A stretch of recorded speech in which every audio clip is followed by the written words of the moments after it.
Welcome to MINDSHOCK. This is your host, Bruce McGuire. And yeah. And today we have one of the most mind-shocking podcasts of all time. I mean, this one is really a doozy, even for MINDSHOCK. You say that all the time, Bruce. No. We're going to go over claims that that humans did go to the moon. But the first men on the moon were not the Americans. They weren't the Soviets. They were the Nazis from the Antarctica base. Oh, Jesus Christ. And we have supposed evidence of that. And we have JR from an unspecified government agency going on the record for the first time regarding any kind of claim. So as always, if you find the MINDSHOCK podcast interesting and informative, you can donate to our PayPal. Just check the link in the description. Make sure to subscribe to the channel. You can also become a YouTube member right here on YouTube for access to exclusive streams and chats. Like and share Twitter, Facebook, Reddit, and Patreon. Patrons do get priority for case topic, logical analysis, co-podcast requests. You could also be a guest in the podcast depending on your tier. Okay, so JR, I know you can't talk about things U.S. related, but we are talking about Nazi Germany now. And this is truly mind-shocking. Now, it is not that mind-shocking that Germany during World War II actually pioneered the science of rocketry. I mean, some people actually believe they were assisted by either extraterrestrials or some kind of interdimensional entities channeled by the Vril Society. And the Ahnenerbe, I mean, this is where a lot of people don't know this. 90% plus, supposedly, of Germany's budget, it wasn't going specifically into the war. It was going into these occult research societies and occult trips and building bases in Antarctica. I mean, that's not cheap. Yeah. You're a gem, Bruce. Never change. Okay, so let's go over this article from the highly credible express.co.uk website. First men on the moon shock claims of Nazi lunar landing from Antarctica base. The Nazis were the first to land people on the moon, beating U.S. astronaut Neil Armstrong to it by 27 years, according to a loony conspiracy theory. I mean, what makes it loony, though? Like, is there credibility here? We will examine this in typical MINDSHOCK fashion with logic and reason at the forefront, attempting not to fall for any logical fallacies like appeal to incredulity or genetic logical fallacies, where illogical people focus on sources instead of the merit of the argument being presented and the evidence itself. So this article is by John Austin. This is posted July 24th, 2017. The Nazis landed a spacecraft on the moon 27 years before U.S. astronaut Neil Armstrong set foot on the lunar surface, or allegedly, during the Apollo 11 mission. It has been shockingly claimed. Adolf Hitler ordered a crew of Third Reich astronauts to visit the moon in 1942 in the middle of World War II, according to the loony theory. You know, so here's the thing, though. Here's the thing, JR. If nobody ever found evidence, let's say there was no evidence discovered of all of the Nazi bases in Antarctica, New Schwabenland, and all that. Let's say no evidence was discovered. Would anyone actually believe that? That in the middle of World War II, Nazi Germany is going to randomly go to Antarctica and build bases? That's kind of a loony claim also. Like, let's say there was no evidence discovered of that. Who would actually believe that? Okay, I could see that from, like, I can understand that, but they had motivations to conquer the entire planet. What I don't understand is, with Nazis landed on the moon first, with all of the anti-American sentiment and European Union sentiment that was generated, why wasn't that part of their propaganda? Like, we went to the moon, but they can't. Like, I mean, look at North Korea and the way that they autonomously generate, like, their democracy sentiment. Like, you know, it doesn't really sit well with me for the fact that, like, how are we just learning about this now? Well, that actually plays into the possibility the theory is true, because there's a great answer for that. It was all for the purpose of militarization, they wouldn't want anybody to know they went to the moon. If their goal, I mean, I don't think they actually publicized going to Antarctica either. That wasn't. I don't think that was news at the time that Yeah, they but did like, it. but setting up bases in Antarctica also gives them nuclear strategy and everything else. You don't necessarily have that same concept with the moon. All right, hold on. Let me finish. You might have much greater firepower. Like, let's say if they really do have this some kind of secret, like the leaps and bounds that they developed rocket technology. I mean, it really is curious, because before, like, there were just such giant leaps in technology with Nazi Germany. It almost, even for the most devout coincidence theorists and scientism cultists, it it almost forces them to seriously look at the possibility that the Nazis somehow got advanced information from other sources, advanced knowledge. Now, they why are they spending such a huge portion of their budget on occult research and mediums channeling entities from other dimensions? Like, that's, it's not like they were spending like 5% of their budget. According to all their books, unless that's all inaccurate, according to all their accounting, they were very meticulous. They're spending all their money with this Vril Society and then Ananarbe branch of their secret government agency. And so they're going to Tibet and into these lost caverns in Tibet. They're looking for the lost city of gold in the Amazon. They're going to Antarctica. I mean, this is not cheap to do in the 40s. So, like, they could have been building a much bigger army and focusing on victories close to home, but instead, You know, honestly, Bruce, the same thing could be said about Ludwig II, but he decided to bankrupt Germany by building Castle Neuschwanstein. So, okay, that's the most non-congruent argument I've ever heard. But anyway, so I mean, it like they might have done it for.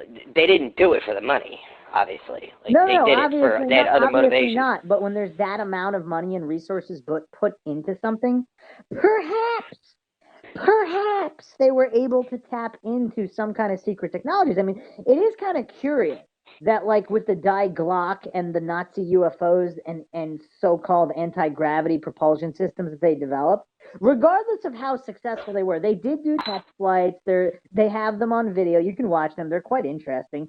So regardless of whether or not they were as successful as they wanted them to be, so with the Die Glock, like, they're developing all this UFO technology. I mean, it is curious. Like, one can't help but wonder what the connection is to, like, the Vimana and all these ancient craft in, like, ancient India and all of this Hindu mythology that featured all this advanced technology. So is it possible that the Nazis really did tap into some lost, secret, hidden, or interdimensional technology? Because if they did, I'm not saying that's true, untrue. This is MindShock. I'm not claiming anything is true or untrue. But if that was true, and they were able to develop these bases in Antarctica, which they did, however rudimentary level, if they were more advanced, if they actually did get to the moon and have these secret military bases on the moon, perhaps they also had other secret technology which would enable them to target sites on Earth, like either laser-based technology or whatever. Even if they didn't have it necessarily developed to a certain degree, if that was the goal, then they would clearly want to keep that under wraps. They wouldn't be using it as some kind of propaganda campaign like the Americans or the Soviets were with their space races. Right, but you're also talking about their space race occurring before the propaganda that the U.S. and Russia were engaged in. And on top of that, I mean, is there any physical evidence that they ever made it to the moon? I mean, how come, you know, I mean, for all we know, they were building bases in Antarctica simply because, like, they were trying to mimic and replicate the harshness of having people exist in that type of harsh environment to eventually go to the moon. Just because, like, well, they could have just they could have just did it in the Arctic. It'd be a lot cheaper and closer because they already had whatever submarines going there. But hold on a second. if there was hard evidence, like we're going to go over what evidence there is, and then we'll examine how hard it is. But if there was hard evidence, wouldn't there be a vested interest in the powers that be, whether it's the U.S. or the Soviet Union, which pretty much as they did with Operation Paperclip in the U.S., where they secretly basically hired all of Germany's best scientists and Nazis and all these people and just had them work for the U.S. government. And the Soviet Union also took a lot of their scientists and put them in positions of power. That's a little bit less well known because it was all kept under wraps. But if there was hard evidence, wouldn't also the U.S. have a vested interest in keeping it covered up? Because how bad does that make everybody look if Nazi Germany was actually even more technologically advanced than anyone knew? And then if they stole their technology, they could never admit that they stole it from the Nazis. That looks bad too. So it kind of does. I'm not saying this theory is true in any way, but if it's true, it does add up on the side of the conspiracy that it would all be kept covered up. Because if it were true, it doesn't make any sense how any of that they would want any of that out there. Right. Okay. But then, like, okay, if that's the case, then how come people that are pro-Nazi, how come they haven't like come forward and tried to illustrate this? Well, some of them. Well, first of all, some of them have, but if they don't know about it, how can they come forward with it? We're going to examine the existing information. I know you like to play the contrarian, JR, but let's continue here. Conspiracy. I like the words that this author uses. Conspiracy theory cranks believe Nazi spacemen walked on the surface of the moon using rocket craft developed by Hitler's top scientists. Bulgarian research, and also of note, I mean, von Braun, who was a Nazi scientist, he was the one that came over to NASA that allegedly developed the rocket technology. What if it was developed earlier? Is that really that much of a stretch? But anyway, getting back to the article here, Bulgarian researcher Dr. Vladimir Terziski claims he has evidence of the Reich's successful mission. The engineer and physicist suggest, so this isn't a random conspiracy theory crank. This is an engineer and physicist, Bulgarian researcher, Dr. Vladimir Terziski. He's not some random guy living in his mom's basement coming up with random theories. So the engineer and physicist suggests the Germans developed the space program with their World War II allies, the Japanese. Reports Daily Star Online, another highly credible publication. You know what's funny though? Has anyone ever done a direct comparison of, let's say, Daily Star versus New York Times or any of these other? Because the mainstream news is their track record is so horrible. I mean, I wouldn't be surprised if the track records were quite similar. Yeah, I don't know. I don't believe in any media, Bruce, to be honest with you. Like, to me, like 90% of it is bullshit anyway. I like the facts. It's kind of hard to get those. Yeah, it is, isn't it? Especially today, like you would think that, the United States government invented the internet, as a variety of different resources. One of those was supposed to be like the instant transferal of information. Isn't it interesting how that got muddled? Yeah. Yeah. All right. Well, continuing this article, remarkably, Dr. Terziski gives lectures across the globe on his crackpot theory. You got to love the impartiality of this article. He even claims the Germans set up a base on the moon after the end of World War II. This ties in claims that the defeated Nazis fled to Antarctica after the war and ran their covert space program from there. Nazi scientists led by SS General Hans Kammler, who oversaw Hitler's rocket program, were said to be behind it. The secret Antarctica base was called New Schwabenland, according to Dr. Terziski's lectures. He also claims tests were carried out from the Nazi bolt holes in South America, where many leading officers did escape to. The expert believes the rapid rise in UFO sightings from the 1940s were Nazi test craft. He said the Germans landed on the moon as early as probably 1942, utilizing their larger exo-atmospheric rocket saucer of the Mieth and Shriver type. Ever since their first day of landing on the moon, the Germans started boring and tunneling under the surface. By the end of the war, there was a small Nazi research base on the moon. So you know what's interesting though? I don't know if they're going to tie this in here. We might have to do a separate episode on this. But supposedly, a lot of alien abductees, UFO abductees, they did claim that their abductors were wearing Nazi uniforms. I mean, that's kind of a random claim, isn't it? Yeah, I mean, not it just is. one or two. I mean, there were supposedly dozens of these sightings. I mean, obviously, out of thousands, a few dozen might not appear to be much, but that is a curiosity. So, carrying on with this article here, however, the theory has been blasted as pure fantasy by academics. Colin Summerhays, a geologist at the University of Cambridge, published a 21-page academic paper to disprove the existence of the supposed secret Nazi UFO base in the South Pole. He concluded the Germans did not construct the secret base before, during, or immediately after World War II. What's curious, though, I mean, there's actual footage of them there, though. So how would, without visiting, unless Colin Summerhays actually went there, how would he know? Is he just spinning propaganda damage control?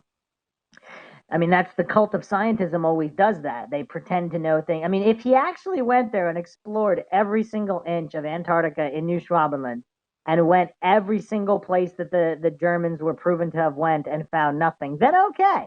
But I don't think he did that. So, however, there was a No, huge. I don't think he did either. And on top of that, like, there's things still get, even though there's very little snow in Antarctica, things still get buried, like, as well. You know what I mean? So, like, I'm not saying that, like, whole structures would, get buried in that span of time, but, like, the little minutia that was laying around a base would. And it would I mean, take a little bit more than just. there's a lot of seemingly blotted out territory in Antarctica on Google Earth. Make of that what you will. He concluded however, there was a huge interest in space flight among the Nazis. Germany did have advanced rocket technology, which was used to develop the terrifying V1 and V2 weapons, which rained down death on Britain. The Third Reich also developed the flying saucer, the Horten Ho 229 flying wing, which often feeds the theories of Nazi UFOs. And former Nazi rocket scientists were instrumental in getting the real first man on the moon, Neil Armstrong. The U.S. recruited Nazi scientists to help develop the space program that saw Apollo 11 land on the moon in '69. Their help was in return for them not facing justice over war crimes. I have to interject here again, though, because wouldn't it be more plausible, even more plausible, that they would want to recruit these Nazis if they had already been to the moon? Because if they already knew they had developed the technology, wouldn't that make them want them even more because they already proved they can do it? Um, yeah, I mean, you would think, but I'm just I don't know. postulating. I'm just postulating. It started in 45 after Germany's surrender when the U.S. began recruiting Nazi scientists to help with the continuing war effort against Japan in the Pacific. The men responsible for the deadly V2 rocket, which rained down on London during the Blitz, were pardoned in exchange for their cooperation. Many of them were later instrumental in the development of the U.S. space program. So that's that article there. There's one more. So this is from the Daily Star. Nazis landed on the moon. The truth behind the shock claims Hitler reached space.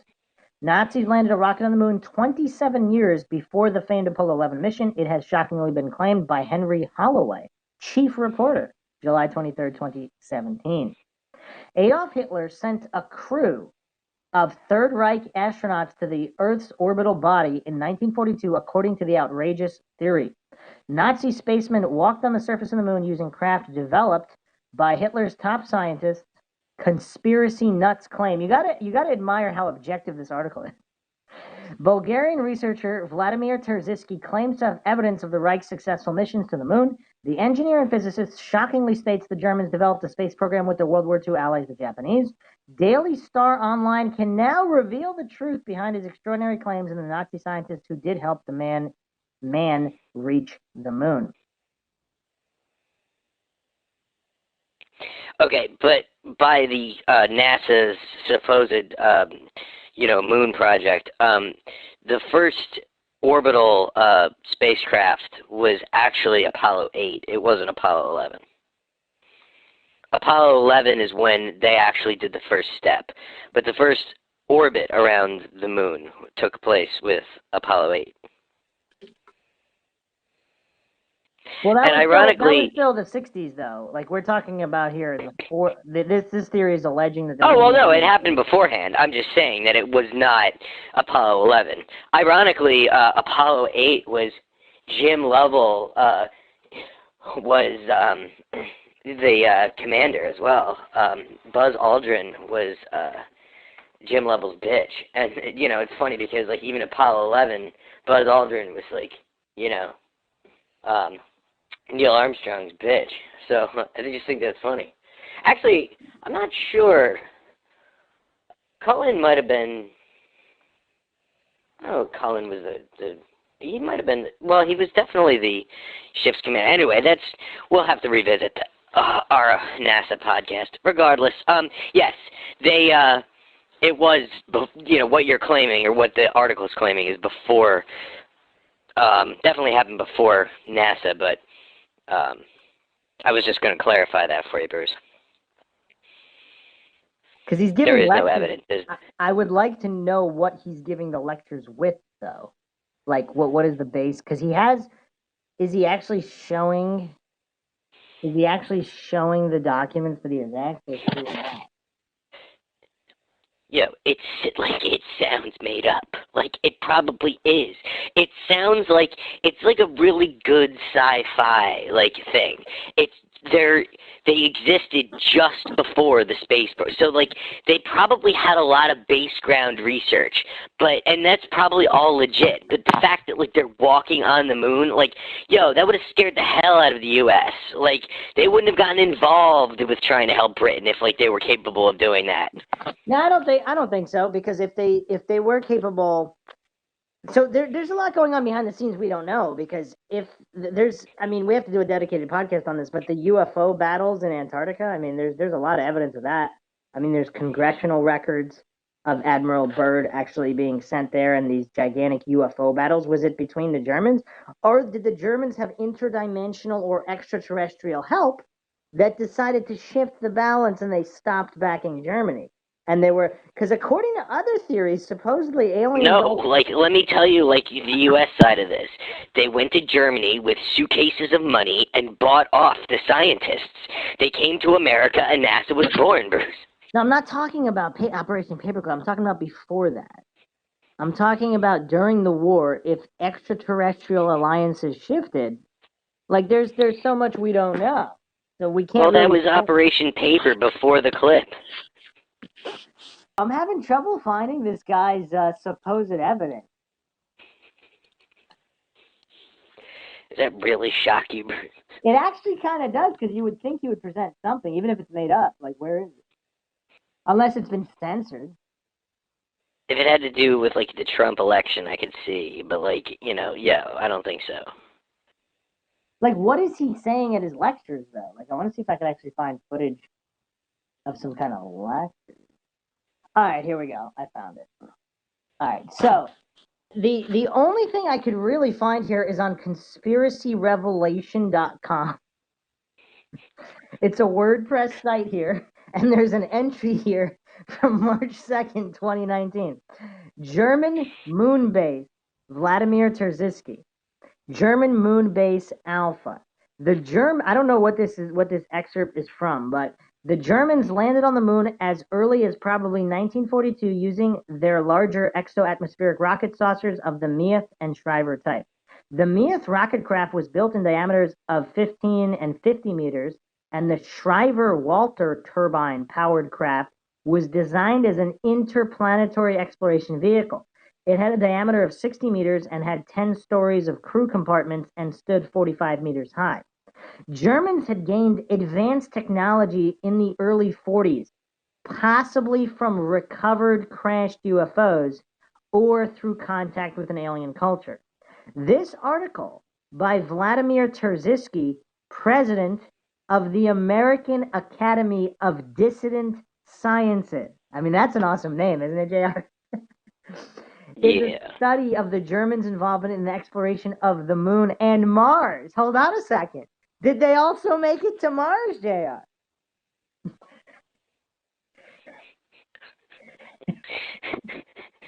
We gotta ask John Lear about this. In my extensive research of dissident American theories about the physical conditions on the moon, this is an excerpt from an article by Vladimir Terziski himself. In my extensive research of dissident American theories about the physical conditions on the moon, I have proved beyond the shadow of a doubt that there is atmosphere, water, and vegetation on the moon, and that man does not need a spacesuit to walk on the moon. A pair of jeans, a pullover, and sneakers are just about enough. Everything NASA has told the world about the moon is a lie, and it was done to keep the exclusivity of the club from joinings by third world countries.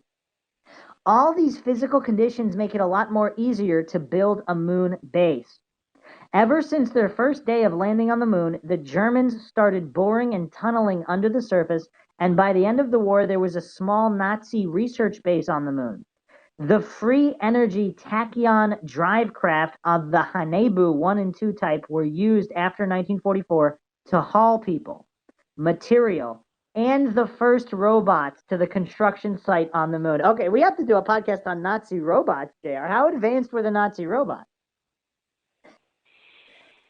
Well, I mean, considering that like the ancient Egyptians had batteries, Bruce, I'd say that they're probably pretty advanced. Yeah, we need to do a podcast on ancient robots and automatrons because those were pretty crazy. When Russians and Americans secretly landed jointly on the moon in the early 50s, this theory keeps getting better and better, doesn't it, JR? I'm on the edge of my seat, Bruce. Please don't stop now. With their own saucers, they spent their first night there as the guests of the Nazi underground base. In the 60s, a massive Russian American base had been built on the moon, and that now has a population of 40,000 people, as the rumor goes. After the end of the war in May 1945, the Germans continued their space effort from their South Polar colony of New Schwabenland. I have discovered a photograph of their underground space control center there. There is no such photograph in this article here, but I'm going to try to find it, but I'll continue the article here. How much evidence would you actually need to accept this theory? Like, let's say he had all these old photos and videos and a few whistleblowers. Like, would that be enough? Well, you know, Bruce, why don't we just start with one photo and we'll roll from there? I mean, we'll see. We'll see. I haven't been able to find Fair enough. Fair enough, Bruce. Yeah, that's fair enough. German-Japanese military research and development cooperation. According to Renato Vesco, Germany was sharing a great deal of the advances in weaponry with their allies, the Italians, during the war. At the Fiat experimental facility at Lake Garda, a facility that fittingly bore the name of Air Marshal Hermann Göring, the Italians were experimenting with numerous advanced weapons, rockets, and airplanes created in Germany. In a similar fashion, the Germans kept close contact with the Japanese military establishment and were supplying it with many advanced weapons. I have discovered, for example, a photo of a copy of the manned version of the V-1, the Reichenberg, produced in Japan by Mitsubishi. The best fighter in the world, the push-pull twin-propeller Damier 335, was duplicated at the Kawashima work. Or a photo of a Japanese high-ranking Imperial Navy officers inspecting the latest German radar station. So wait a minute, like you're talking about how like now UFOs are built by Mitsubishi? These aren't UFOs; these are just rockets and some weapon system. I don't actually think any of this is disputed because they were allies. So I think there is other evidence of them sharing tech. A Japanese. Well, I was just like, I mean, because I just think it would be kind of cool, like it was kind of like back in the day when you go to the Galankathon, like you just get inside your UFO like Forenza, like. Yeah. A Japanese friend of mine in Los Angeles related to me the story of his friend's father who worked as a technician in an aircraft research bureau in Japan during the war. In July 45, 2.5 months after the war ended in Germany, a huge German transport submarine brought to Japan the latest of German inventions, two spherical wingless flying devices. The Japanese R&D team put the machines together following the German instructions, and there was something very bizarre and otherworldly standing in front of them. A ball-shaped flying device without wings or propellers that nobody knew how it flew. The fuel was added, the start button of this unmanned machine was pressed, and it disappeared with a roar and flames without a sign in the sky. The team never saw it again. The engineers were so frightened by the unexpected might of the machine that they promptly dynamited the second prototype and chose to forget the whole incident. Japanese wonder weaponry created in conjunction with Germany Foo Fighters, the Führerball artifacts. These are remote-controlled spheres which are sent against the enemy with supposed electromagnetic effects in aircraft or simple psychological weapons for frightening enemy pilots. Wasn't there a UFO Files episode on this? I actually remember reading about this before. These weird spheres that attacked aircraft. Do you know anything about this, JR? I can't say that I have, Bruce, but I can't say that I haven't. Like, yeah, it's just a little blurry. Like, you kind of caught me like off the spot with like this particular podcast. So, I can get back to you on that. All right, fair enough. Weapon identified as an AEG Kugelwaffen sent to Japan via submarine and long-range aircraft technology transfers. Several of the Kugelwaffen are seen trailing Sally bombers with the gunners making no attempt to shoot them down, suggesting that they were being tested. Encountered in the Pacific after Germany surrendered, the 20th and 21st BGs reported these weapons in over 300 sightings. Nice segue there. First landing on the moon by the Germans was at Mare Imbrium on August 23, 1942, at 11:26 MEZ using a Lieutenant The first man on the moon was Lieutenant Werner Theisenberg of the Kriegsmarine.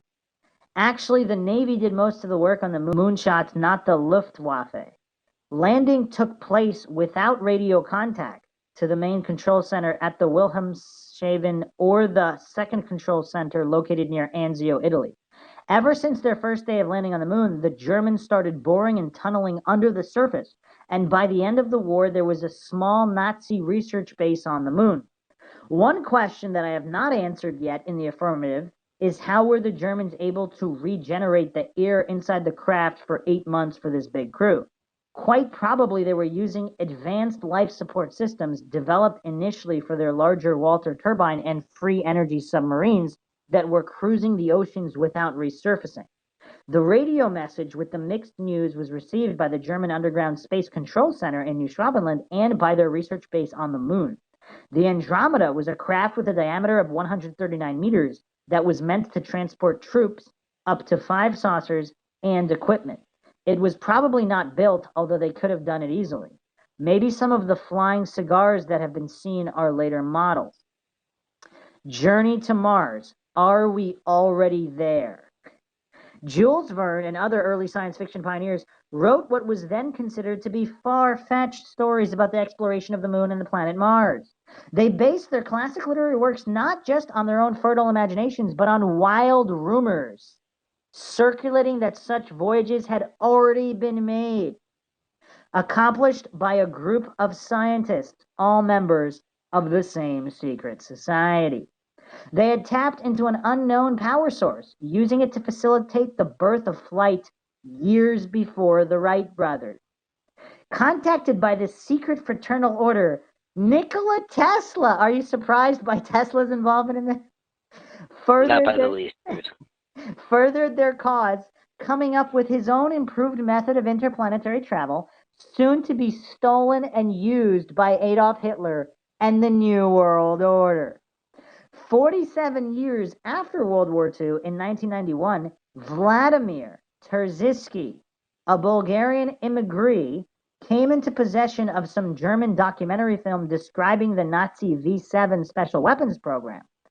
The secret V-7 projects were in fact a series of circular aircraft research designs developing radical new weapon platforms that could rise and descend vertically and fly at high speeds and very high altitudes using a new implosion motor design and other electrogravitic energy conversion principles, producing a self-sufficiently electrostatically generated force for power.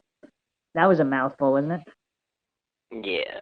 Such engines were manufactured by AEC, Allgemeine Elektrizitätsgesellschaft, the great electrical giant of industrial Germany, for this program as early as 1944.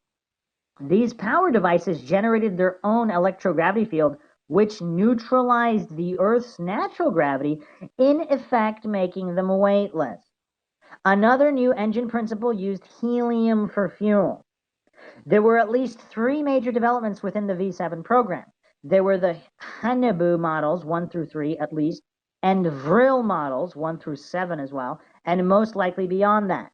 And then there were the cylindrical mothership carrier projects designed to transport the Haunebu and Vril craft in flight. Research along those lines has been carried out since early 1941. The Haunebu models were larger discs ranging from 25 through 40 meters in diameter, that is 75 to 120 feet. They were designed by multiple ganged energy units working together like the AEG system, and these units also generated their own electrogravitic field, which neutralized the natural gravity around them, thus making the craft and all it carried essentially weightless. Experimental versions of the circular disc-shaped craft carried 1 to 3 7.5 centimeter anti-tank cannon on their underside. Photographs of such craft have been collected by Mr. Terziski, some of which also appeared in the movie documentary. One picture shows a 2.5-ton military truck parked beside a Haunebu 2, a lifting crane on the far side, and two men under the big disc working on something. Other pictures showed the Haunebu models in flight. The Vril models were smaller, deeper discs of nearly bell-shaped configuration in appearance, with three hemispherical protuberances underneath, very similar to the bell-shaped flying objects photographed by George Adamski in 1952 and 1953. However, the Vril 2, which is closest to that appearance, was actually being tested in 43 and 44 in Nazi Germany. The Vril 3 models and beyond were far more streamlined and looked more like the domed discs we are more familiar with. These little ships were 10.5 to 15 meters, 30 to 45 feet in diameter, and carried crews of 1 to 5 men. The cylindrical carrier craft were over 100 feet in diameter and could carry one or more of the Haunebu models and three or more of the smaller Vril models, all internally, and could launch and recover them in flight. When the high command in Germany concluded that they could no longer win the war, and some of the key leaders began leaving the country to prepare for a resurgent Fourth Reich, those important programs were apparently dismantled and carried to new bases in the Antarctic and to remote places in Brazil and elsewhere in South America. Most of their key scientists went with them, which may be why we have heard so little of these programs up to now. The few scientists who remained behind were picked up by the US and Russian governments and put to work on domestic programs, but our programs lacked the organization of the parent German programs that were evacuated. Of course, none of this report is proven by mass support evidence, nor should we expect it to be, given the secret nature of the work. And so this information can only stand as a speculative report, but it does raise a lot of unanswered questions. Vril, Haunebu, and the Andromeda Gerat were never mentioned by any source before Vladimir Terziski hit the scene. This is the same writer who claims to have proved that there is a breathable atmosphere, water, vegetation, and even animals on the moon. Strangely enough, his descriptions of conditions on the moon sound an awful lot that those were described by George Adamski in Inside the Spaceship. The fact that Terziski has obviously drawn heavily from Adamski's various writings seemed to make no impression on those who want to believe in the existence of German flying saucers. They tend to characterize the similarities between the Haunebu and Adamski's Venusian scout ship or the Andromeda Gerat and Adamski's mothership as corroborative evidence. Well, here's the thing, though. If they were true and they're both telling the truth in some kind of mixed capacity, that would add up. I mean, I guess, like, Okay. All right.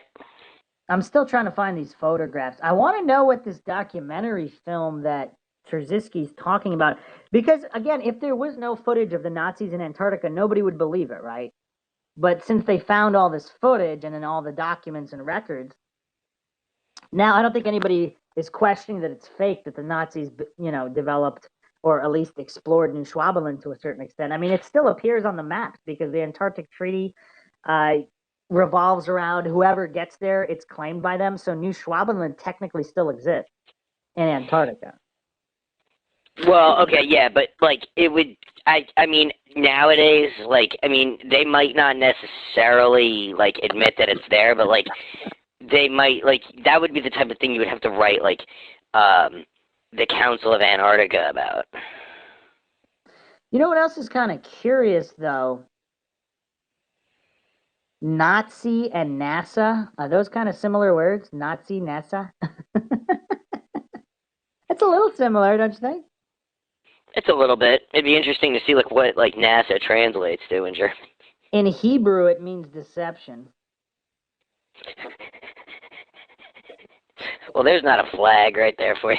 Well, not to mention, if you go really deep into the NASA conspiracies, the NASA symbol is a serpent's tongue, the top of the serpent's tongue, and it appears in every single mission logo. Yeah. I mean, we're going down some deep rabbit holes, but yeah, I mean, it's really curious too. Also, I don't know if you watched Iron Sky. It's basically some kind of it's basically built surrounds this concept. I'm having trouble finding Terziski's presentation. Have they all been scrubbed from the internet? You're asking the wrong goose, Bruce. Actually, I think I found something. I mean, why is this all so dense? I mean, there's actually so much writing about this. I mean, if it's all clearly fake, like why is there so much here? All right, I found something. You're gonna like this. So Vladimir Terziski himself wrote this, which is hosted now on bibliotecapleiades.net. This is an old school site that's been around forever. So this lists a lot of what we already went over. There is no photograph still of this claimed photograph that he said he discovered. There are other drawings and schematics here regarding the engineering of the craft. There's also a lot of documentation of like advanced weapons, microwave weapons. I mean, a lot of this is corroborated. Another interesting curiosity is the all of the UFOs being sighted around the world coincidentally align with the timeline here of this German development with UFO technology. Is that a coincidence? I mean, there were obviously some more ancient UFO sightings. There were sightings from the 1800s, but they seem very, very few. Like there's a dozen or so. And then starting in the 30s and 40s, all of a sudden, there's just tons of UFO sightings all over the world. Is that a coincidence? I don't know, Bruce. I have to say, like you've named some like convenient things, but I'm still waiting for the photos. I'm trying to. I want the documentary film he's talking about. That's what I want to see. Because again, there was legitimate footage. You could find it I mean, it was in multiple documentaries. When they finally got the legitimate footage of the Nazis in Antarctica, I don't believe any of this footage existed until what, the 90s or something. A lot of this was in sealed Soviet files, and some of it never came to light until after the collapse of the Soviet Union. So that's very curious because all those years nobody would have believed this, right? So how curious would it be, how interesting you think it would be if this footage actually surfaced one day of them actually landing on the moon? The Nazis, that is. And it would. It would How be funny would it be? interesting, but it would be surprising. I mean, I don't know. I think it would be interesting, especially if it actually looked real, unlike the Apollo footage we have.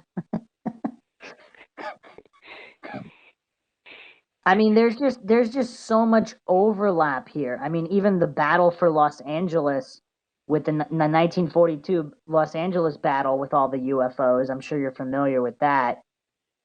And how that's conveniently right across the pond from Japan. And they were supposedly testing all of these German aircraft. You know what's interesting? Here is supposedly a verified account here. During a routine inspection of the Japanese merchant vessel Osamu Maru on January 21st, 1940, in the Indian Ocean, officers of the British cruiser HMS Liverpool discovered 21 German civilians on board. All were highly qualified technicians being sent to Japan to service German surface raiders and U-boats soon to be operating in the Pacific area. The technicians were removed and interned as prisoners of war, but as Britain was not at war with Japan at the time, the Osamu Maru was allowed to proceed to her destination. Some weeks later, February 29th, Britain handed back 9 of the technicians to Japan after Japan agrees not to send them back to their homeland. So that's curious. There seems to be corroboration of of Germany and Japan working together, which, I mean, that's not that surprising. They're allies in the war, but okay. So here's another reference here to the German-Japanese flight to the moon and Mars in 1945, 1946. You know, another interesting point, though. If they really do have technology advanced enough to go to the moon, and if it's that advanced, it can go to the moon quickly, is it really a bridge too far to believe that they could also go to Mars if the technology is really that advanced? No, no, it's not. But I mean, it's still a bridge. Yeah. You know, like. So supposedly, this is again, this is some interesting information here. So supposedly, this underground German documentary movie from the Fuel Society, the only produced craft of the Hainubu 3 type, the 74-meter diameter naval warfare dreadnought, was chosen for the most courageous mission of this whole century, the trip to Mars. The craft was of saucer shape, had the bigger Andromeda tachyon drives, and was armed with 4 triple-gun turrets of large naval caliber, 3 inverted upside down and attached to the underside of the craft, and the 4th on top of the crew compartment. The volunteer suicide crew of Germans and Japanese were chosen because everybody knew that this journey was a one-way journey with no return. The large intensity of the electromagnetogravitic fields and the inferior quality of the metal alloys allowed them for the structural elements of the drive was causing the metal to fatigue and get very brittle only after a few months of work on the drive. You know what's kind of believable about all of this is if they really had this high level tech that they got elsewhere, or they reverse engineered from UFO craft, or they got some information from channeling interdimensional entities, it would make sense that they're trying to fit this technology into their own technology, like these metals. Because if they don't have metals in these other dimensions, the best they can do is with their own. So even if they have, like, let's say these advanced anti gravity devices, they wouldn't necessarily work well with our metals. So it makes sense that they would have some of these problems, even if the technology was that advanced. That makes it like That's true, but like a one-way ticket somewhere don't mean shit to me. Like, you know, I mean, like. Well, I'm just saying, if this is all made There's up, a lot of like evidence that the Russians shot one-way missions into space. You don't hear about any of those people. Oh, the lost cosmonauts. We need to do a podcast on that. Supposedly, there's audio recordings of them dying. Does that really shock you? Not really. But anyway, if this is all fake, I have to give them credit for at least going through the minutia and coming up with these like little details of how like the metals are failing, even when they have these like super advanced tachyon anti-gravity drives. It kind of makes it more believable. I gotta say. I gotta say. So the flight to Mars departed from Germany 1 month before the war ended in April 45. It was probably so they weren't just sending people to the moon from Antarctica. They were sending people to Mars from Germany, allegedly. It was probably a large crew, numbering in the hundreds because of the low level of automation and electronic controls inside the saucer. Most of the systems of the craft had to be operated like those on a U-boat of that time, manually. Because the structurally weakened tachyon drives were not working with full power and not all the time, the trip to Mars took almost 8 months to accomplish. Again, that's semi-believable. It's not like they're going super sci-fi. 1 second they're there, bam. I mean this is semi-plausible. If they have Well, the okay, but like you also have to have the resources on board to keep eight, like whatever people alive for 8 months. supposedly these were like really gigantic craft. An initial short thrust towards Mars was probably used to overcome the strong gravitational field close to Earth. After that, the craft was coasting for 8 months in an elliptical orbit to Mars with its main drives turned off. Later trips to Mars by the joint Soviet American craft in 1952 and by the Vatican craft of the Marconi project from Argentina in 1956 reached Mars in only 2 to 3 days because their drives were working during the whole flight, accelerating in the first half and decelerating in the second. So the Vatican is also making missions to Mars. What do you think? What do you think of that, Jr.? Well, I mean, like, that kind of sounds loony from the beginning, but when you really think about it, the Vatican's been involved in a lot of shady things. So if this is all true, you're not surprised.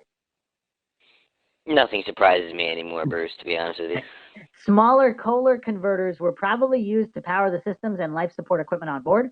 I do not have any information at the present time about any artificial gravity capability. I like how he has all this other information, but he doesn't have any information at the present time about any artificial gravity capability on board the craft. But that could have easily been done with the large anti-gravity drives of the ship. After a heavy, almost crash landing, the saucer slammed to a stop, damaging irreparably its drives but saving the crew. That happened in the middle of January 46. The crash landing on Mars was not only due to the crippled tachyon drives of the craft, it was also due to the smaller gravitational field of Mars generating less power for the tachyon drives, and also due to the thinner atmosphere on Mars that could not be used as effectively for air breathing as Earth's atmosphere could. The craft was shaped as a giant saucer, a form that is very efficient as an air brake when it is entered into the atmosphere with its huge cross section perpendicular to the trajectory of the descent. Bruce, does it bother you though that like tachyon sounds like something that would come out of like a Star Trek franchise? Actually, no, because they actually stole that from.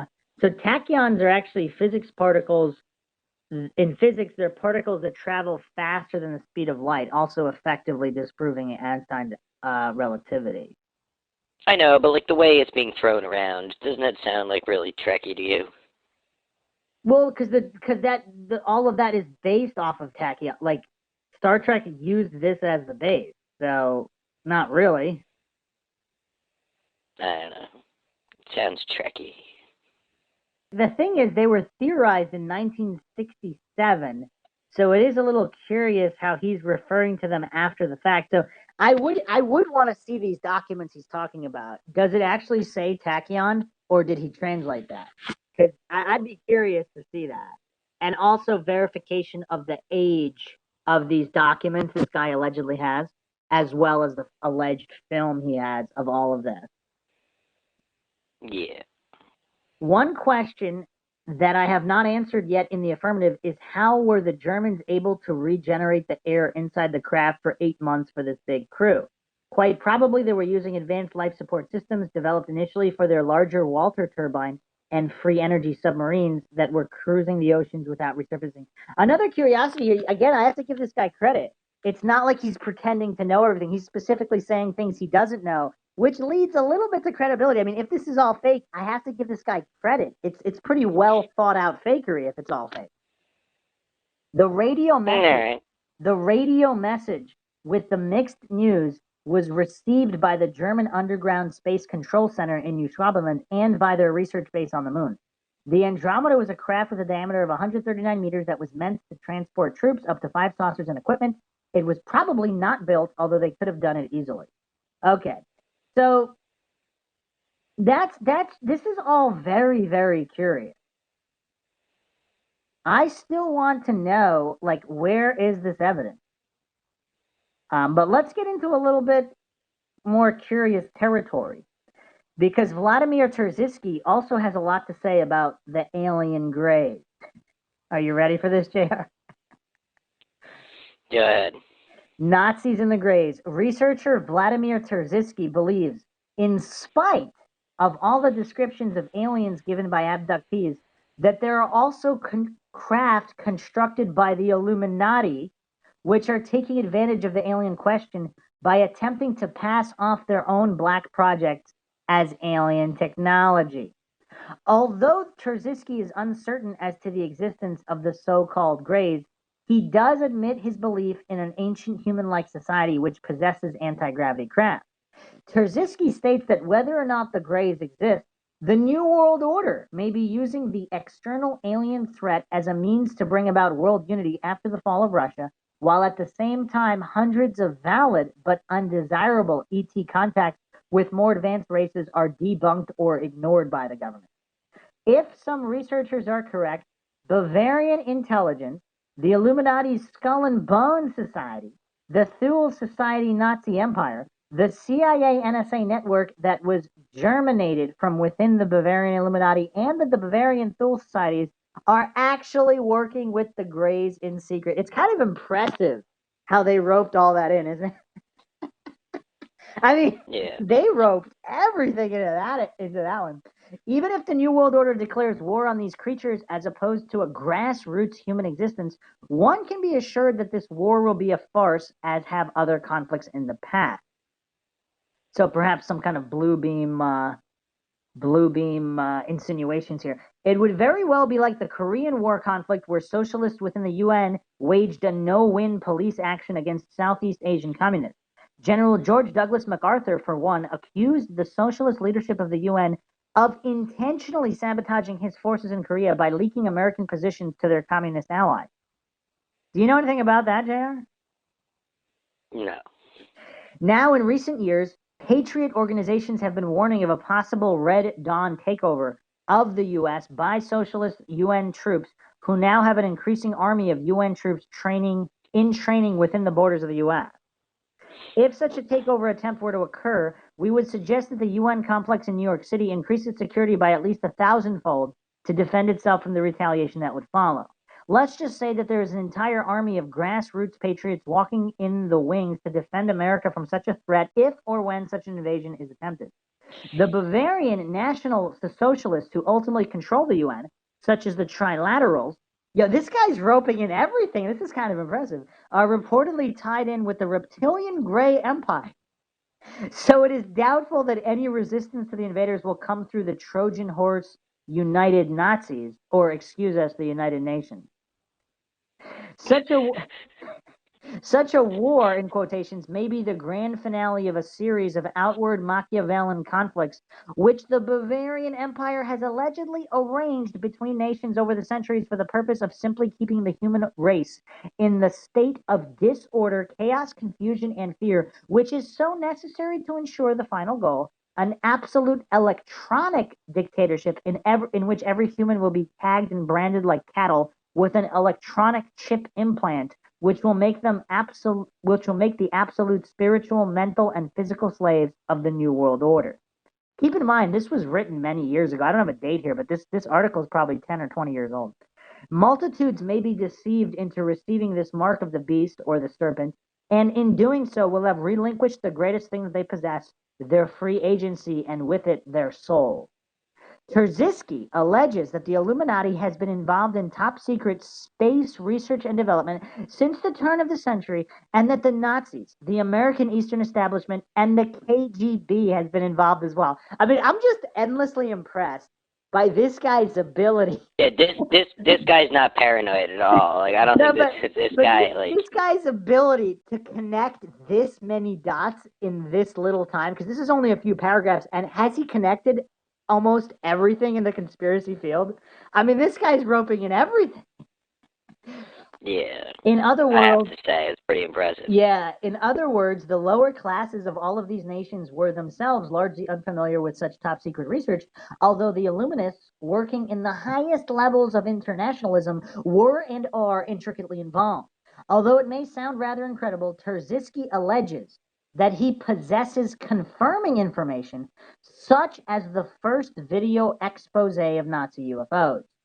German-Japanese saucer landings on the moon and Mars in 1944 and 1946, Marconi groups landing on Mars in 56, video footage of Nazi interplanetary dreadnoughts, and of secret Soviet-American saucer landing on Mars, and he produced one video here. Now, before we get to the video, we have to appreciate this guy's allegations here. So he's not simply claiming the Nazis went to the moon and the Nazis went to Mars.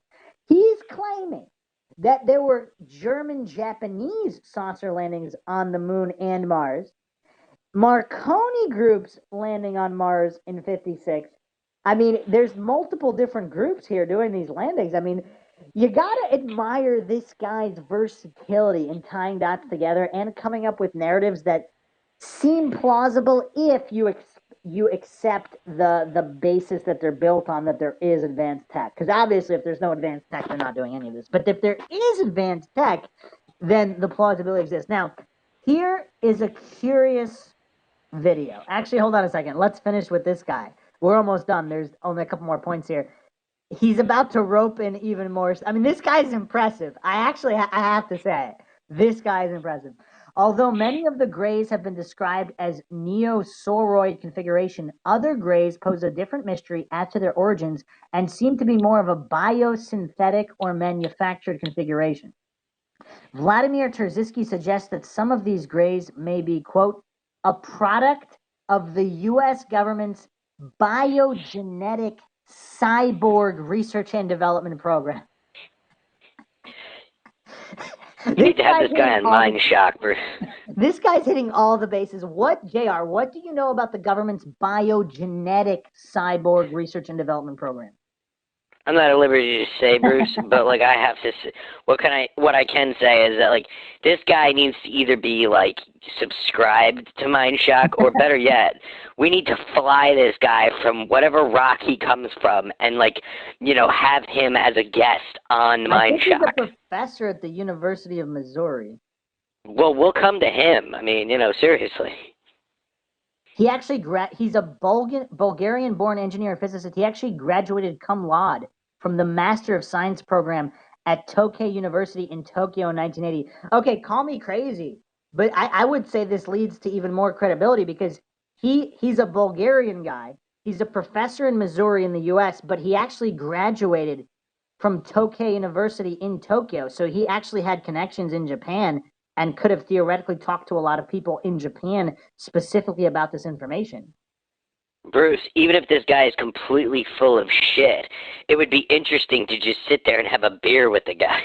I mean, yeah, I'm very impressed here, JR. I am very, very impressed. I mean, seriously. I mean, I'm seldom left speechless, but even if the guy is completely full of shit, the fact that he's able to fold all of that into, a web article? I mean, where's this guy's book?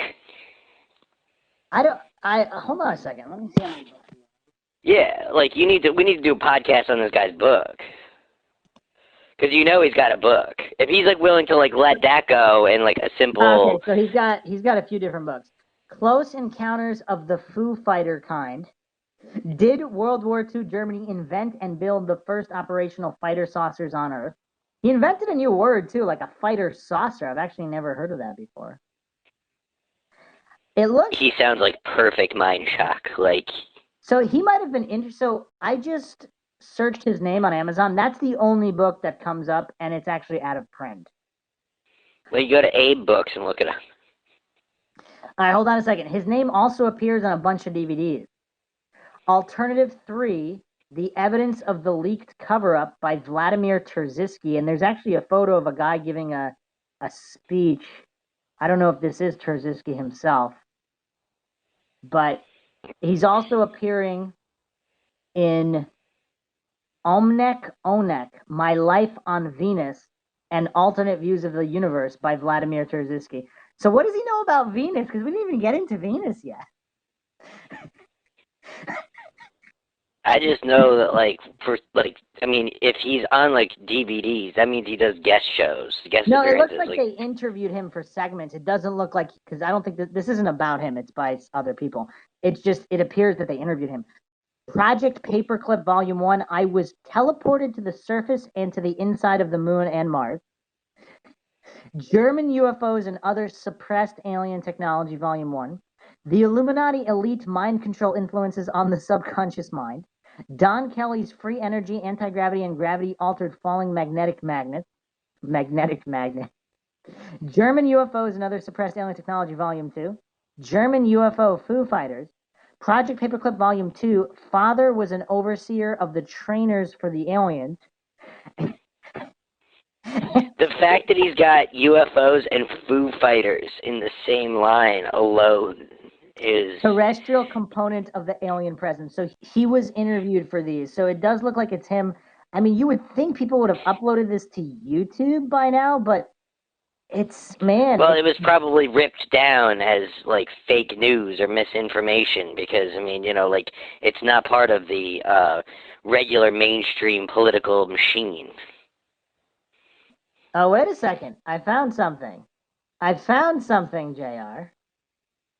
I found a clip, and this is on the International Criminal Tribunal for the Former Yugoslavia YouTube channel. Oh, actually, here we go. I found somebody did upload his lectures. He's got like some kind of PowerPoint presentation or something. And he's got diagrams here. I'm gonna have to go through this. Later. This is a fascinating individual, JR. This is a fascinating individual. But let's get back to the biogenetic cyborg programs here. There may have been a secret society ties behind the Axis Alliance of World War II. Are you ready, JR? The Jesuits Order of Italy, according to researcher Edmund Paris, had strong connections with Adolf Hitler's SS and in fact may have been working with the Thule Society of Germany in establishing the SS as the premier German intelligence agency. In turn, according to Trevor Ravenscroft, the Nazi occult lodges were in close contact with the occult Green Dragon Society of Japan. This is the most impressive guy I've ever... JR, I have to say, in the endless years of conspiracy research, this guy is the most impressive researcher I've ever seen. What were you saying? Who's Ravencroft? Like, what's his name? Trevor Ravenscroft is a occult researcher. He is actually credits himself. He's self-described as the world's leading metaphysical historian. He wrote The Spear of Destiny and The Cup of Destiny. And I wonder if he's to Thrall's Ravenscroft. Who was that? Oh, he was the voice of Tony the Tiger. They're great. He also sang You're a Mean One, Mr. Grinch. At this point, would you be surprised? No, not at all. Okay, so let's continue here. Italy, Germany, and Japan were the three members of the Axis powers who fought against the Allied Alliance, the U.S., Great Britain, and to a lesser degree, Russia. Terziski is a Bulgarian-born engineer and physicist, graduated cum laude from the Master of Science program of Tokai University in Tokyo, 1980. He served as a solar energy researcher at the Bulgarian Academy of Sciences before emigrating to the U.S. in 1984. International UFO researcher with a command of English, Japanese, Russian, German, and Bulgarian. Okay, I have to say, is this guy some kind of super genius? So he can speak fluent English, Japanese, Russian, German, and Bulgarian. That does give him a leg up on other researchers for World War II. Yeah. I mean, that's impressive, JR. He's also the creator and lecturer of Ufology 101, the course for university-level attendance. In June 5th, 1993, interview with talk show host Sam Russell on K-Talk Radio in Salt Lake City, Utah, Vladimir Terziski made the bold assertion that in one way or another, any independent scientist who discovers the secret of electromagnetic free energy anti-gravity propulsion is soon bought off, blacklisted, or killed by the Bavarian Illuminati, which has for centuries been extremely determined to maintain their monopoly on such technology and keep it out of the hands of the masses. The military arm of the Bavarian Empire, the Third Reich, was allowed to field test much of this technology under supervision during World War II, as the Bavarians were intent on establishing the New World Order by force if necessary. Terziski also stated that a joint German-Japanese suicide volunteer crew utilizing this confiscated Illuminati free energy technology, a Hans Kohler converted power dreadnought, a giant craft approximately 230 feet in diameter, landed on Mars in mid-January 1946 after 8 months of heavy flight. He did not say what became of this expedition, but he did state that the German Illuminati had established a base on the moon and had planted their swastika flags there years before the Apollo program. Do you think it's weird, or what would you think of it if that suicide mission that went to Mars, if they actually survived there and they're still there and they've actually, reproduced and there's a whole bunch of them now? Um, well, I would say that there would probably still have the age-old human genetic trait of inbreeding. That might be like a problem. But if there were hundreds of them that went there, I mean, it might not be an issue. True. I don't know. Terziski also stated that a secret joint American-Russian space program, behind the scenes of the public program, had landed men on the moon before the Apollo flights as well, and had discovered the ex-Nazi base already in existence there. See, to me, call me crazy, JR. Call me crazy. But to me, this would make more sense because again, call me crazy. I don't see the egos involved here of them actually allowing a live broadcast of a first-time moon mission. It would seem more plausible that if man has ever landed on the moon, they landed on the moon before, and this was just like the public reenactment for the credit. I don't know. It'd be interesting that trip to Mars, though, if that was called Total Recall. That is very interesting. One of the more startling claims made by Terziski in this interview was that the German experiments in mind control, genetics, hybridization between humans and animals, which were apparently aided by the discovery and perfection of the microscope in Germany, included a Teslan scalar wave microscope, which helped the Germans to unlock the human genome, which repeated in 10 times their intensity in the underground Nazi South Polar colony or city. I mean, would you say it's awfully convenient that the Germans are they're discovering all of this new technology, rocketry, propulsion, and then also microscopes, chemistry, biology. Like they're making these huge leaps in every single field. Do you find that awfully convenient or coincidental? I mean, it could be coincidental, though, Bruce. Like, it might not Anything just is be... possible. I'm not claiming anything is true or untrue. I just find it strange. But if they were in some kind of channeled contact with advanced entities from other dimensions, it kind of makes it explains it a little bit on how they were able to make these gigantic leaps. Because we're not talking slow progress here. Slow progress is very believable. There's slow progress in every field.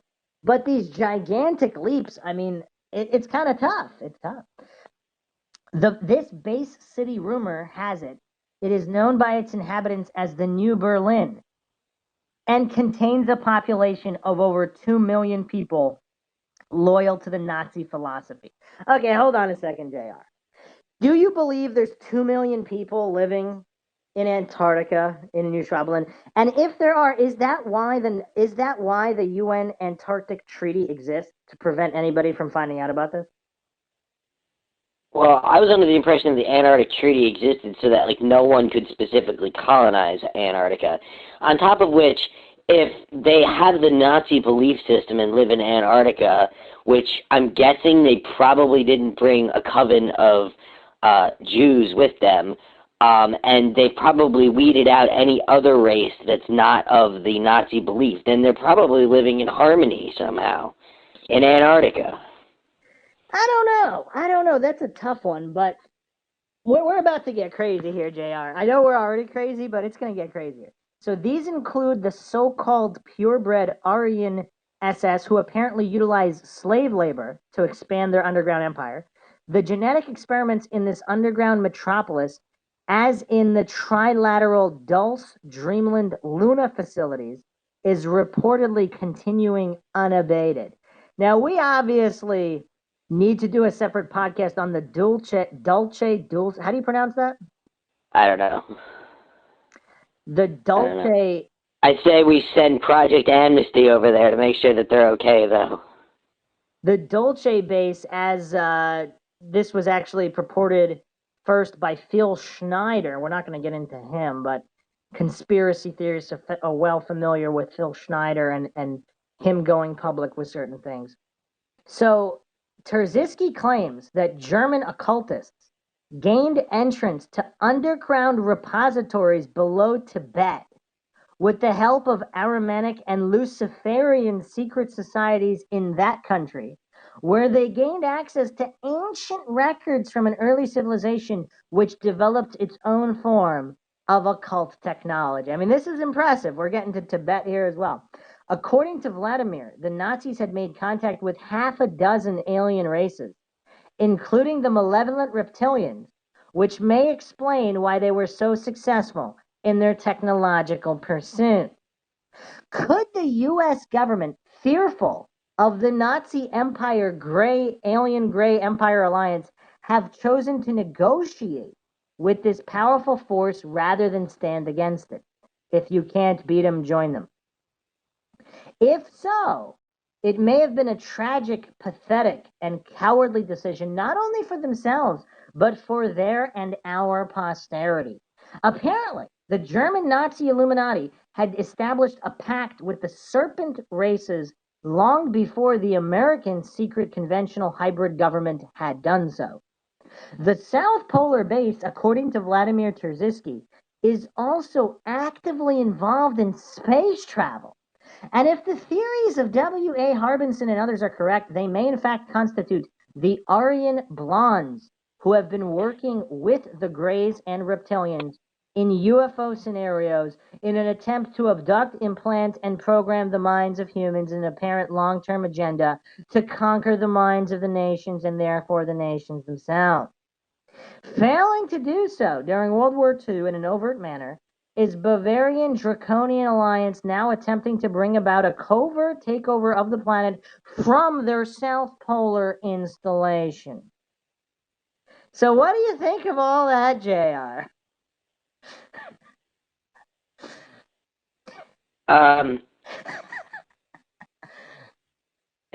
Well, seldom have you left me speechless, Bruce, but I have to say, like, I mean,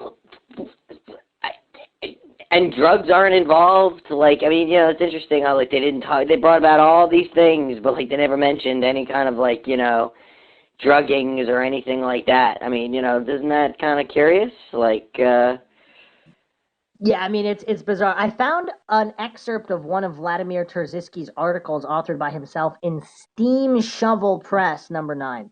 Secret research, but this is actually hosted on umsl.edu, the University of Missouri, where Terziski is a professor.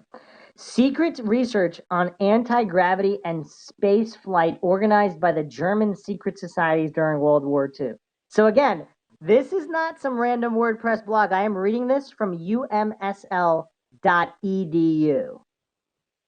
In my research as a physicist, I have gathered a vast collection of anthropological stories about anti-gravity flying devices from different cultures and times. Being fluent in Japanese, Russian, German, and English on top of my native Bulgarian, and being able to read professional literature in several other languages. How many languages does this guy know? In several other languages, in addition to the Japanese, Russian, German, English, and Bavarian, has helped me tremendously in my research and my efforts to penetrate the veil of secrecy around this blacklisted advanced technology. As a rule, I do not discard any bizarre story when I hear it, clearly. I will simply post it in the big mental picture of such posted messages until there is a second similar story, and so on. In my public lectures on the West Coast, I have traced with an extensive slide presentation of documentary evidence the general physical characteristic and theoretical arguments of anti-gravity and UFO propulsion through academic and tabloid sources, through modern UFO lore and ancient myths and legends, and again through some modern day revelations through science fiction sources and contactee reports. The unexpected conclusion was that anti-gravity is extremely easy to produce with any advanced alien or sci-fi hardware. Simple rotation decreases the weight of a spinning body, and if you spin the hell out of it, it will lift off and fly away. I like these technical scientific terms he's using. Spin the hell out of it. Again, Yeah. this is on umsl.edu. I have to say, I've never been so interested in actually going to a live lecture as I would like to actually see this guy's lecture, wouldn't you? It would be interesting. Yeah. It will lift off and fly away. Anti-gravity as a physical variable is proportional to the rotational inertial momentum of the spinning body and to the angular velocity. In more colloquial terms, to the product of the mass and the rotational velocity of the spinning body. Armed with this simple theory, I was able to even answer the question of how to build a better flying saucer. From the slow spinning of brute heavy masses to the relativistic spinning of high frequency fine energy fields with very little mass around the stationary hull of the craft, this is the road towards the design of a solid state anti-gravity drive without moving parts. The fact that anti-gravity is very easy to produce with the available hardware of our crude, by extraterrestrial standards, technological era is no surprise at all, keeping in mind the similarly easy way to produce hardware-wise technology from other blacklisted for mass consumption by the terrestrial secret society's field of research and development, like free energy, alternative cures for AIDS and cancer, environmental cleaning technologies, etc., etc. Anyone who has studied extensively metaphysics and paranormology knows that the higher the mastery of the universal laws, the simpler the hardware to achieve the same technological goals becomes. See, this is a really interesting concept. I don't know if I've ever heard anyone put it in those terms. Have you? No. The more advanced races in the universe achieve all our science fiction goals with the power of extremely small gadgets, and finally with the power of their minds alone. The blacklisting of an advanced space flight propulsion technology that is more than 100 years ahead of its time is not very startling, keeping in mind that this is the very mode of operation of the terrestrial secret power elite. The evilarchy that rules the. That's an interesting. I've never heard that term. Is he just making up terms here? Not the oligarchy, the evilarchy that rules the planet from behind the scenes. How they usurp, hoard, and lock behind triple vault doors the most. And this is just an excerpt here. The rest of it links to the Steam Shovel Press website, which is apparently, I believe it's a UMSL publishing company. And so that's the part of the article there. So the last thing we're going to go over here is an actual video. So I don't know what this is. This was aired in 1977 on the program. So I don't know what from W. Cooper. So theoretically, this could have been some American-Russian joint mission. Travel in the Mind in the Galaxy. Okay, so I don't know what this is, but this is an interesting video here. What's interesting is this was aired in 77, and supposedly the description here is a landing on Mars in 1962. I mean, I don't know what to make of this. I don't know what to make of this. Supposedly, it's a reconstruction of a real event. So you think they just filmed that on Earth and then just put a red filter on it or something?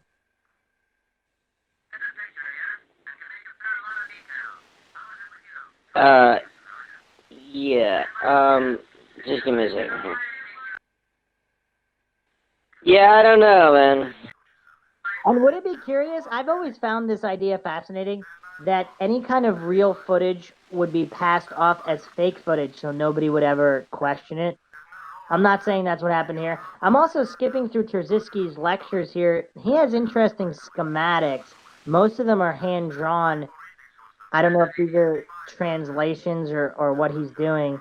I still don't see any actual photographs, real photographs of the bases or anything, but I'll keep going through it. I'll see if I find anything, I'll post it and we'll do a follow-up episode. But I mean, whether this guy's just made all this junk up or not, clearly he's a highly intelligent man. Doesn't that seem kind of convenient, though, that they happen to land, like, right next to something where there's no dust, and it's just, like, moving away, like... Well, according to this guy, he's saying that the atmosphere is very similar to Earth, and it's not what is being purported. That's fine, but what about the thing that's underground that's, like, you know, like, what is that? Like... Don't ask me, man. I don't know what any of this is. It's just kind of... I don't know what to make of this guy, but I have to say it is impressive how he was able to link almost every conspiratorial concept together. And he's also he's also not very famous. Like apparently, I mean, there's a Vladimir Terziski on Instagram as well, but he's only got 396 followers. So this guy's like fairly unknown in the conspiracy world. As like I've never heard of this guy before. Like he's not like a Bill Cooper or a Phil Schneider or any of these other guys. It's just kind of weird. Yeah, so I don't know. What are your final thoughts? I'd have to really rewatch that. Like, there were certain parts of it that seemed disingenuous to me, but it could also be that, like, I would just have to watch it a bunch of times. That's still kind of impressive footage if it really was shot in the 60s or the 50s or whatever. Like, because how did they shoot that? That looks kind of real. So did they shoot that somewhere on Earth? And if they did, has that been identified where exactly they shot that? Yeah, I don't know. So we'll continue to explore Terziski and a lot of this other information in typical mind shock fashion with logic and reason at the forefront without falling for any logical fallacies, or at least attempting not to, like all these other podcasts and documentaries that immediately get triggered and the cognitive dissonance goes into full swing. I mean, again, I don't know if any of this stuff is true or untrue. This is mind shock. I am not claiming anything is true or untrue, because how would we know? If you guys found another edition of the MindShock podcast interesting and informative, you can donate to our PayPal. Just check the link in the description. Make sure you subscribe to the channel. Hit that bell for notifications. You can also become a YouTube member right here on YouTube for access to exclusive streams and chats. Make sure you subscribe, like, and share. Twitter, Facebook, Reddit, Patreon. Questions, comments, theories, thoughts, suggestions, rebuttals, debunkings of any kind, leave them in the comment section. This is Bruce McGuire signing off. And Jared having on. Catch you guys next time.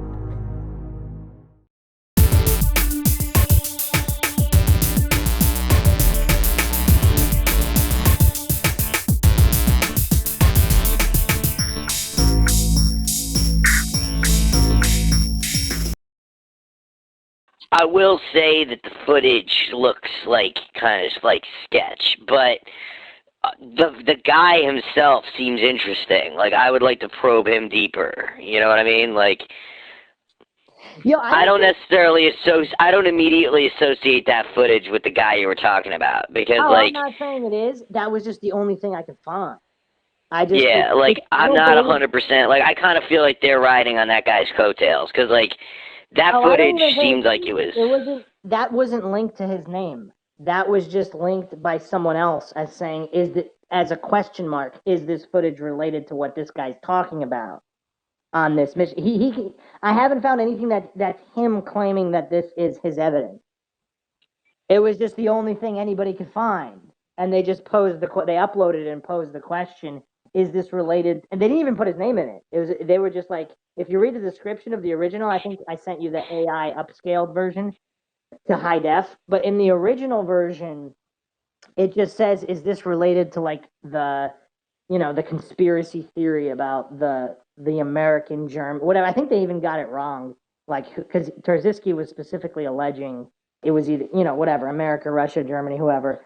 I mean, it's kind of crazy because he alleged multiple missions to the moon and Mars, not just one. So, I mean, this stuff is just kind of fascinating because there's enough of like, because he does have a bunch of photos of just like random German rockets being developed. So like, that stuff's real, and he seems to have a lot of evidence on the communication between Germany and Japan. But then he's building on those claims and making these extraordinary claims, which of course we have no direct evidence of. But I found a few videos of his lectures and presentations with like projector presentations. I'm actually gonna go through all that. So we'll see. Cool.